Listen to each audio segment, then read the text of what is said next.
Hello, everybody. I want to say good evening to you, and I want to say good morning to some, and the others, I would say good afternoon. We are here again with the Eldridge Henderson Real News Show, and we always say our title, and the title is Organize, Don't Criticize. That's what we do every day, folks. We talk about organizing, not criticizing anyone, and today I'm going to do what we normally do, give you a little introduction and tell you that we will be talking about three things today. We're talking about the Republican strong so-called Democratic agenda, where they are leading towards another election in 2024. And we're going to have some real news about that and some solutions and projections as to what might happen. We also will be talking about what we call monoculture. Monoculture, how it's raising a lot of problems in Africa, where Africans by the millions are at the stake of starvation, no salvation at all. They're not being considered important people by the nations of the world. They allow them to starve because of internal problems.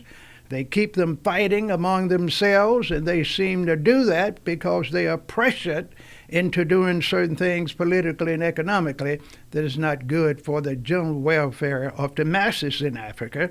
And you will see why they're about to starve to death in many parts of Africa. Millions are constantly moving.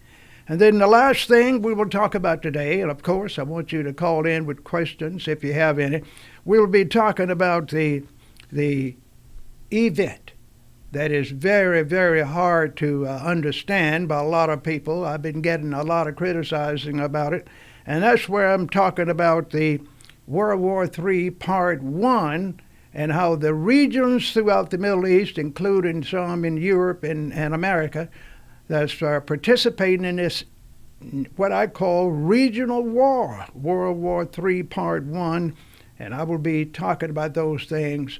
And I said earlier, if you want to just call in with some questions and opinions or whatever, and we'll just get on with it.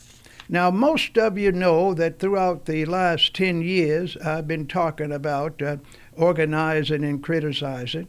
My job now has been to tell certain people, black people in America and the world, that you must understand, in order to be considered a real human being and have what we call some equity in America, you must control the area where you're in the majority from birth to death in certain areas of activity. And again, those 5 areas of activity that you must control forever are as follows. Education and training. You must provide your own education and not let outsiders do it. If you have what I call colonial types provide your education, you will most certainly be miseducated. Additionally, you must look out for your own religion. If you start wasting time with pagan religions and want to change your religion, practice every denomination and cult you can, 3 and 4 changes in your lifetime, you're not going to prosper. The third area of activity you must control if you want to be an independent citizen anywhere in the world is principles of leadership. Anywhere, ladies and gentlemen. You're in a majority, you must have your own leaders. It's very simple. The way you get your own leaders, I've been talking about it for 10 years, you have to recruit them. You have to train them. Then you select the ones you want and put them into different areas of activity that I mentioned earlier so they can make the policies, make the rules, make sure the guidelines are in your behavior, and you will be moving and you have the opportunity to do the things you need to do as a strong, independent person. And of course, you want to understand that when you pool your resources and your talents, you will also have yourself in a position where you can gain some equity in the world and some respect. And that's why we are working hard today, trying to fight this hard battle where we talk in positions and take positions on issues that are not popular. I don't want to get too popular around here, because people then don't have anything to do but worry about what they are happily doing in a quiet manner, knowing they are not getting anywhere. And that's why today we're going to talk about something that some of you have to understand, and that is organizing. We're going to show you how the Republican Party has organized to the point where they are in a position where a lot of Americans are going to be shedding tears in 2024. It's going to get tough in America, folks, and you will see how this is going to impact Africa and Europe, and especially in the Middle East. Whatever happens in 2024 in America is going to impact the world. And if you don't watch things, and if you don't register to vote, ladies and gentlemen, you're going to have some changes that you are not going to agree with, but at the same time, you're going to allow it to happen. And a good example is the primary caucus that we just had in Iowa last week. You had a strong candidate not even thinking about that caucus, not thinking about debating the Republican peers. And I tell you, when you start talking about that strong candidate, all of you know I'm talking about Donald Trump. He didn't even show up in Iowa. And he won that caucus by a large margin. He had his status as the forerunner in the Republican Party solidified because he received 51% of the vote in the Iowa caucus. His next rival was Ron DeSantis. He received only 21%. And Nikki Haley, the third top vote getter, 19%. It's very difficult to have a political maneuver where you are going to jump from 21% or 19% and win anything, because in all the other debates, you'll find when it gets serious, close to the major time period, the latter part of this year, after the middle part, you're going to find that your major Republican candidate, if he's not in jail, which he won't be in jail, but if he is indicted, he might not be in a position where he can run for office unless he's in prison. Of course, he can run then, but he probably couldn't win and hold the seat. So you will find the major opponent, Donald Trump, is going to bring a lot of tears to a lot of people, because he is the major Republican in America. And they have over 55 million potential voters and members in the Republican Party. Their opponents, the Democrats, have what we call 65 million plus potential voters. But a lot of Democrat voters don't vote. And when they do, they vote in what I call in an unequal fashion, where 95 to 97% vote Democrat. The black people in America that are Democrat by culture and habit and by their mother's wishes, by their elected and appointed officials' desires, are always saying, I was a born Democrat and I'm going to die one. And they don't understand that they have to start shifting their allegiance.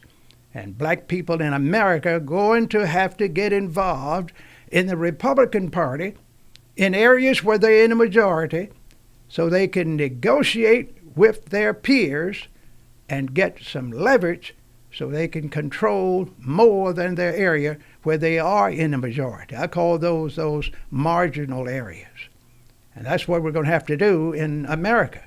So in certain areas, 15 to 25% of black people in America, in the South, all over this country, going to have to change their allegiance and vote Republican, because a third party will not work in America. It's not going to happen. And if you have one, they will only be in a position whether you get anywhere from 3 to 5% of the vote, and that's not going to help anyone. Even though the Republican Party and the Democrats will negotiate with a third party if they have a strong platform or two that they might decide to accept, and then they will bribe the third-party candidate and tell him to endorse their policies, the Republican or the Democrat, offer him or her a position in government as an ambassador, and that'll solve that problem. So I'm telling you folks, at the end of this current election campaign, by 2024, you're going to have some changes in America, politically so, because it's very, very hard as we see it. We've looked at the potential voters. We've looked at the destruction in both parties, Republican and Democrats, and we find that whoever runs against Donald Trump, if he's not in jail, if he doesn't have felonies against him, he is going to have a hard time losing in America. Because we have found the research again and over, and you see this, folks, that his folks believe up to 90% of his voters believe everything he says. It doesn't have to be real, it just has to be told. And they work in that manner, and the Democrats know that they cannot win unless they get some strong candidates. I say strong candidates, not one candidate, to put against Donald Trump. And I don't know whether the current major Democrats can beat the man, even though they have 55 million Republicans, 65 million plus Democrats in America. Now that's for you all to look at, ladies and gentlemen. My job is just telling you, you have to get prepared for the next, what I call 8 months, and decide what you're going to do, black folks, especially in areas where you're in the majority. Sometimes you find that you depend on others to look out for you, and you allow them to set the agenda, ladies and gentlemen, that's going to be for them and not for you. When you have the power, you need to do something about it, and that is exactly what's happening in Africa today. I told you earlier that they have a problem in Africa more so than in the last 30 years, where more and more people are at the point of starvation. They are moving by the millions from nation to nation. As I talk to you about this situation, I've told you many times, they have 55 different nations in Africa, and they are constantly fighting, as they are in the Middle East and in certain parts of Europe, constantly fighting. And the Africans are in the part where the famine's getting so bad until they can't hardly eat, because they are concentrating, their diet is concentrated with only 2,000 calories per day. The U.S. calorie count per day is 4,000. But one thing I can say about Africa, the people in Africa that are not starving to death are eating better than those in China. In China, their daily calorie in count is about 1,500. Now, you don't hear much about that. Only people are talking about Africa because the Europeans determined the destiny of Africa. I mean, all the nations in Africa, we know that. So therefore, they are going to constantly do what they have been doing since the early 1700s to keep Africa hungry, keep those Africans confused. And right now, 60% of the African are eating three major products: maize, wheat, and rice. And they're about to starve to death, because before they can plant something and harvest it, by the millions they are moving to another region. The desert is taking care of a lot of the land. The soldiers will come in, the opponents and other insurgents, and take the food supply, or burn it, or just take it and sell it for military weapons and other things. So with 20% of the African population facing hunger, ladies and gentlemen, you're going to find that they are going to get worse economically and politically than they are today. Africa has most resources, some of the smartest people around that could move from poverty in 5 to 7 years with a good education status and be some of the smartest and most inventive people in the world. And at this point, we found through research today that the reason the Africans are starving to death is because they have in their homeland over 30,000 different edible plant species, over 30,000, and they are mainly dealing with 3: maize, wheat, and rice. And I'm telling you, they have all kinds of species of food that they could eat if they would stay in one place and farm. If the government will do some things to help them, the different governments in the different nations, even though there's a solution for that. They have all kind of nutritious plants: cowpeas, pigeon peas, millet, sorghum. And all these foods and 1,000 others can grow under underused areas and areas where they can tolerate heat and drought. There's a lot of underserved areas in Africa that they can plant these foods, and they don't care anything about heat or drought. They will continue to grow, and these people can help themselves if they could stay in one place and not be mismanaged and moved around because of war and other hostilities and fighting among themselves. So the governments can do something about this, folks, since they know there's something called agricultural biodiversity. The individual nations can, on an individual basis, get together and make legislation and encourage their African nations to pool their resources and their talents and feed themselves instead of allowing the Europeans, the Chinese, and the Russians to determine the food base and then allow them to suffer, fight, and starve to death. So you should have a solution for this, which is very clear. One solution is something that we don't talk about too much, because the governments in those nations are not going to go and incentivize the crops. They're not going to do it because that's not part of the culture. They eat the same thing all the time. A lot of black people in America do the same thing. And we have these food deserts in America, in the black communities, in some of the Hispanic communities and so forth. But you find that that is something that is man-made. We can do something about that if we wanted to. I don't think we want to do anything about it other than criticize the people that make the policies. We don't want to organize. And this is what the Africans can do to solve this problem and any other problem they have. I told you last week that the problem in Africa has a final solution where their people can have the greatest nation in the world. I didn't say nations, nation. And all Africans have to do is use what I call that final solution, which is very difficult. It'll take some struggle.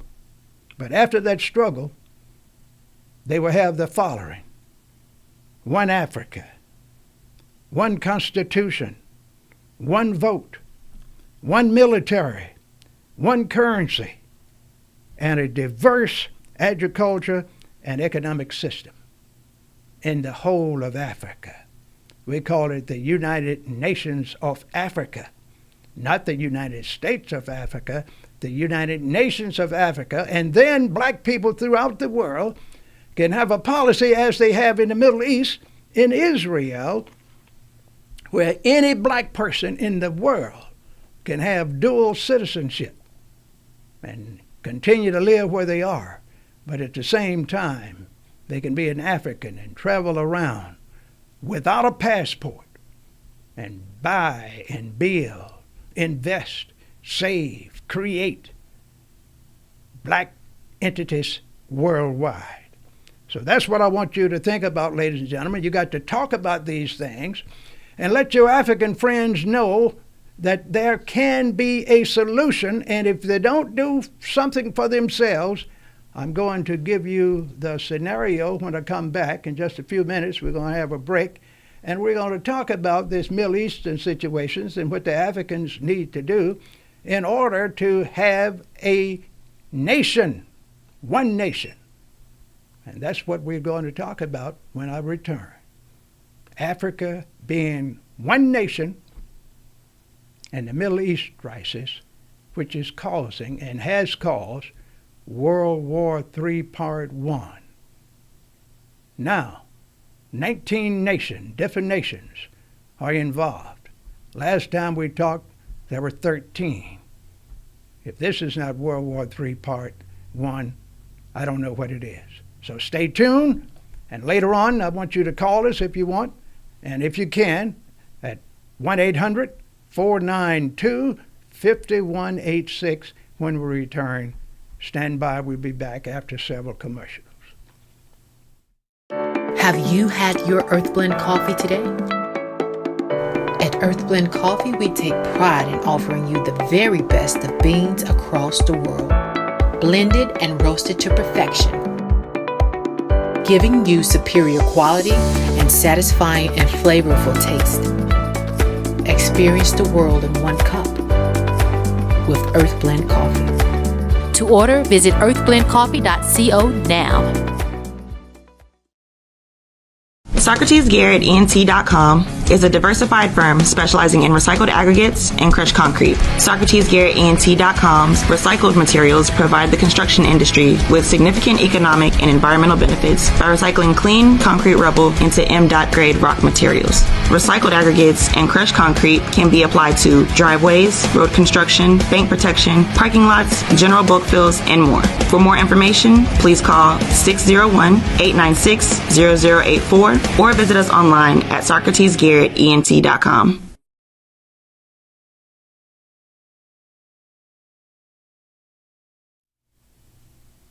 Okay, folks, we're back with the Henderson Real News Show. Organize, don't criticize. In the first part of this show, we were talking about the situation that is developing very swiftly in America between the Republican and Democrat parties. Most people wait until the last minute before they start thinking about what's going to happen in these areas. Right now, we're going to have a new president or an old president in America in 2024. And in 2025, he will be reigning as the next president in America. And the way it's going and the way it's looking, I told you earlier, we've done the research, the Republicans are so strong with their former president, Donald Trump, until the other candidates that are running usually are feeling bad. They're dropping out. Every few weeks, one or two will drop out. We just lost one a few days ago. You'll have others falling out. And then it's going to be pitted against the former president, Donald Trump, and it's going to be hard to beat him. And then you're going to have to deal with the Democrats, who they're going to put against him. Who will be the strongest vote getter? Who will be the dictator that determines who what American vote for the current president or the former president? Is there an age difference that's so bad that it's going to be difficult for the current president to reign for another 4 years? What about the position of his vice president? Will she eventually rise to the top where she is nominated to be the presidential candidate? Will there be another major Democrat that's in the House or in the Senate that's going to rise and become a candidate in a serious manner? Will there be other Republicans or Democrats that outside of the race now, that's industrial leaders, educators, that will throw their hats in the ring and become major candidates in the Republican Democratic parties? We will see. So that's what I want you to understand, that we will see. Now let's look at something that is getting so bad until when I talk about it, I had somebody today, we were talking about this World War III Part 1, and they start shedding tears I said, well, don't worry about it now, folks. Don't worry about it now. You just need to know about it and start thinking about what you're going to do. And they say, there's nothing I can do. Folks, I'm telling you, there's always something you can do about anything. So let's look at part 2. And the topic for part 2 is, are you ready for World War III, part 1? That is hard to even think about. Some people don't believe that a war is serious unless it's in their territory, in their country. And I'm telling you, folks, that war can be in a foreign land and you can suffer. It can be in your territory, in your home state, in your city, and you can suffer. It's serious, folks. It's serious. But if you don't think about these things and prepare to defend yourself, you're going to have to suffer some serious consequences. And I'm telling you now, when you look at the 13 countries last week and the 17, 18, and 19 countries now that are involved in this regional conflict in the Middle East, you're going to have to consider what you're going to do and what your station in life is going to be. Now, just give some of you a good little summary of what is happening in the Middle East. You'll find that this week, Iran attacked what was claimed the Israeli espionage centers over in Iraq. And an espionage center is an area that a country will rent, lease, or take over and plant their intelligence agents and other resources, surveillance equipment and so forth. We call them the propaganda units in those areas outside of their territory, so they can spy on their enemies and their friends. They call them espionage centers. And Iran attacked one that they claimed that were Israeli centers. And then you find that when they did this, they deployed some forces to Yemen, which is another nation, and this was a significant expansion of the Israeli-Hamas war, getting involved in other nations. And then you find Baghdad, which is a major city with a lot of terrorists and liberationists. Call them what you want. They condemn Tehran missile strike in the Iraq region of, we call it Kurdistan. That's where a lot of Iraqis live. The Europeans divided up those areas and didn't put the proper population mix in those areas, didn't have no input from the Kurdistan and the Baghdad citizens and others, and they say, we're going to make another country and put you all there. And they did it to keep disharmony moving in that region. And now, since they are fighting and they are shipping supplies, food, and weapons all in that area, you find that the United States, of course, is involved in this Middle Eastern situation because the Revolutionary Guard, we call it the Revolutionary Guard, is playing a direct role with the Houthi soldiers. These are called terrorists by some. Some call them nationalists. Some people call them people that are liberators, that want to rule their own territory. And they over there saying, we are not going to allow European and American ships and others bringing supplies and military equipment in this region of the Red Sea. So we're going to blow them up. And they are trying to do that. They don't have the exact, what I call, equipment to be effective, but they are firing missiles right and left.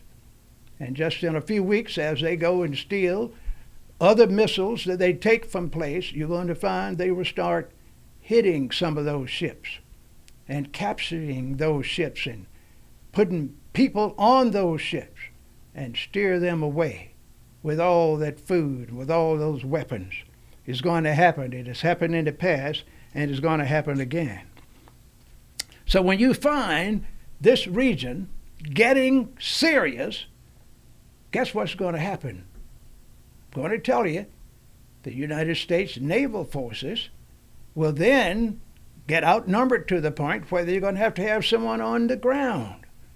So here then are your sons and daughters, special forces in the Navy, the Air Force, Marines, and others are going to be on land fighting with the Israelis, going door to door. And some of you say, we're not going to let that happen. You sure are, because you won't register and vote. You don't do nothing but criticize the current politicians.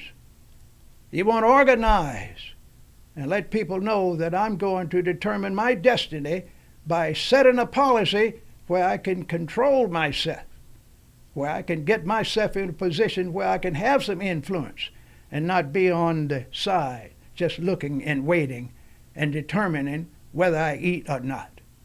We don't want you all to be like 30% of the Africans that are walking around on the verge of starvation because the content in their system is only food that's worthless without other ingredients. That's maize, wheat, and rice. And you mix that with bad water. And you can talk to some of the people in Jackson and Flint, Michigan, and other parts about that. You're going to have some sick people, very sick. And COVID won't look like anything as compared to what's going to happen in the next 30 years when millions and millions of people start eating these diets that's not going to give them the generational strength to even walk and talk. It's going to get serious, folks. So I'm telling you now, with this conflict in the Middle East that's already determined to be World War I Part 3, only a few of us talk about it. Others are saying, I think it's premature. It is not. With 19 different nations in it, and just a few weeks ago I told you there were 13. And you think now that the United States, the Russians, the Chinese, the people in the Middle East should call for a ceasefire and plan to bring some justice in the Middle East. Bring some justice in Ukraine. Bring some justice in Hong Kong and other places where there are a lot of dictators and what I call nationalists that are making themselves supreme in those areas, families and big industrial military complex specialists that are selling military weapons to all sides. You ought to find that the United Nations ought to get involved and solve those problems. They're not going to do it because they take sides. That's one of the weakest groups around. If you look at the history of the United Nations, you will see that they promoted most unrest, non-peace, than any group in the world. The big nations vote, the small nations look, don't ask many questions, can't say anything that's going to be what we call close to equitable because they are dependent on the economic wherewithal of the people in Europe and the Russians, the Chinese, and the Americans. So that means 1/3 of the nations of the world have the other 2/3 in a position of slavery. And here is what the situation is going to be. And we have done the research, folks, to show you, and this includes black people in America. I know you don't want to hear it, folks, but my job is to tell you what's going to happen to you if you don't start doing what you need to do, and that is register and voting. In areas where you're in the majority, you're going to have to pool your resources and your talents. And you're going to have to train and recruit people and put them in positions of responsibility, starting in the church, in the education institutions. You're going to have to get new politicians, new preachers, new corporate leaders, and especially new leaders in your community organizations, because the current leaders are happy with their situation. They have good jobs that are guaranteed for 4 years. Usually the college presidents are happy. They stay in office from 4 to 6 years in America. The politicians usually have 4 to 3 terms, some 5 terms. They almost have to get sick and die in office to get out of office unless they want to run for another position. And you find that corporate leaders are not thinking about stepping down. They stay in as long as they can so they can get a good retirement, get a good stock option. And here you are, ladies and gentlemen, in a position where your destiny is determined. And I'm going to tell you what's going to happen to most of the people in the world. And history will prove us right again because we have done the research. Anytime a people allow others to determine their destiny from birth to death, and they don't do it, even in areas where they are in the majority of the population, it is just like they are not there because they have no decisions to make other than to say, yes, sir, boss. I move when you say I move. And when the bosses, folks, the leaders of the world get you in this position, they usually, when they come into your area where you're in the majority, they do the following. It's a 6-step process. The first thing they do when they get off their boats or settle in their planes, they start taking territory from you. The next thing they do is put the natives or the inhabitants or the original people in those areas all over the world. They put you in slavery. The Americans have done it. The Europeans have done it. The people in South Africa did the same. And I'm telling you right now, the Israelis are doing this same thing in Palestine. We were reviewing the history again today, and that is a pattern that they have used all over the world. Even though the Israelis are strong, smart, have a lot of resources all over the world, but I told you last week and others, and we read it again today and did the research, they were never accepted and respected in the world because they had a religion and a culture and an economic perspective that was based on collectivism, where they would pool their resources, their talents, and dominate in areas where they're in majority, even if it was just on a precinct level, on a community level, on a street. There were certain things that they would dominate and control. And then they would generate income and pass it among each other 5, 10, 15, and sometimes 25 times. And then the money would get outside of their community. So once you allow things to happen, folks, like this, when you're in a majority, anywhere, you're going to end up as a slave.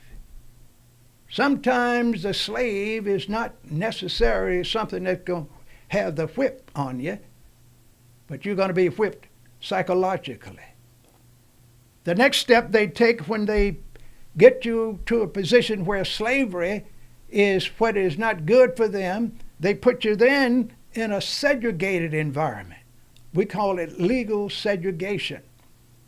You know about that, American blacks, Indians, Hispanics. You know about it. Chinese Americans, Japanese Americans. And then the next thing they're going to do with this legal segregation, they're going to have what we call institutional discrimination against everyone that has not decided that I'm going to become a real citizen.